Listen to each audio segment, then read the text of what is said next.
Oh, I didn't see you there for a moment. Well, welcome to the fire. You know, sometimes you could plot out a really great plan, it has everything going for it, but then, due to pure dumb luck, things don't work out. Like in this following story. The plan was flawless. r/dndstories posted by More Drusana. Okay, so in the game I'm playing fairly early on, we come across some conspiracy to resurrect evil dragons via using some descendants of the dragon race for some ritual. One descendant we've rescued and are protecting, a ranger NPC, has tagged along with us for a while now, so we consider her part of the party. Everything's hunky-dory, and we even start giving her some of our good items so she'd be able to defend herself better if the need arises, including this one longbow that could teleport her once a day to whatever place her arrow lands. It's a nifty gift, yeah?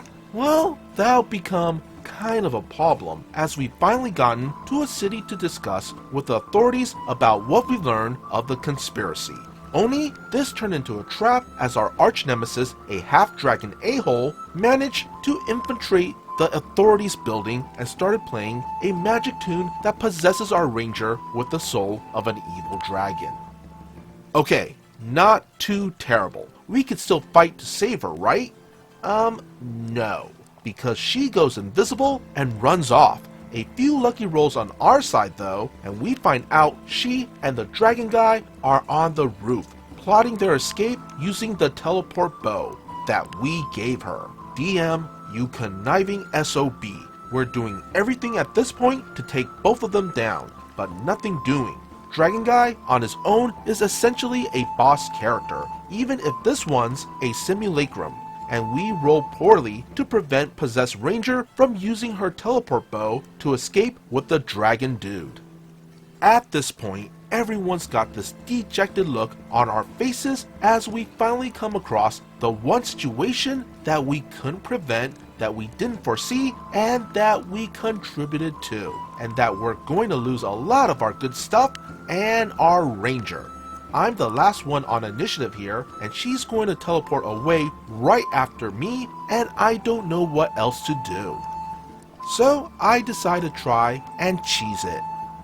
How, you might ask? Why, what else is there to do but ask the DM if I can intercept her arrow with a shot from my bow so she couldn't teleport too far away.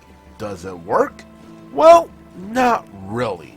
I rolled terribly, which is predictable since the dice gods love to dunk on me, and because my dice are weighted towards 1, but that's not so important nowadays. Since I'm still stuck in the bargain stage of grief, I ask to cheese it again, which in this case means treating the attack as a trick shot, which I desperately argue is more of a performance roll, which I get an advantage on.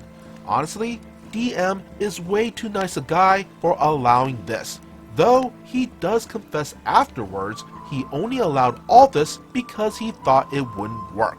So I re-roll the shot for the final time. Oh, hey, a 27. Does that hit? Immediately, the entire table lights up as we successfully pull off an intercept, though DM has one final trick up his sleeve, where he'll allow the ranger's arrow to land nearby only if we roll a 1 on a D100. Funny enough, our cleric has an actual 100-sided die that we use to roll this with. Can you guess what number was rolled? Because it was the number needed for Ranger to land right next to one of our horses, which then decided to sit on her and keep her from moving until we collect her for an exorcism. Needless to say, the DM was flabbergasted at how his carefully laden schemes went so horribly askew. And that was how we slightly derailed our DM's evil short-term plans, and why I am never allowed to use performance for anything related to bows and arrows ever again.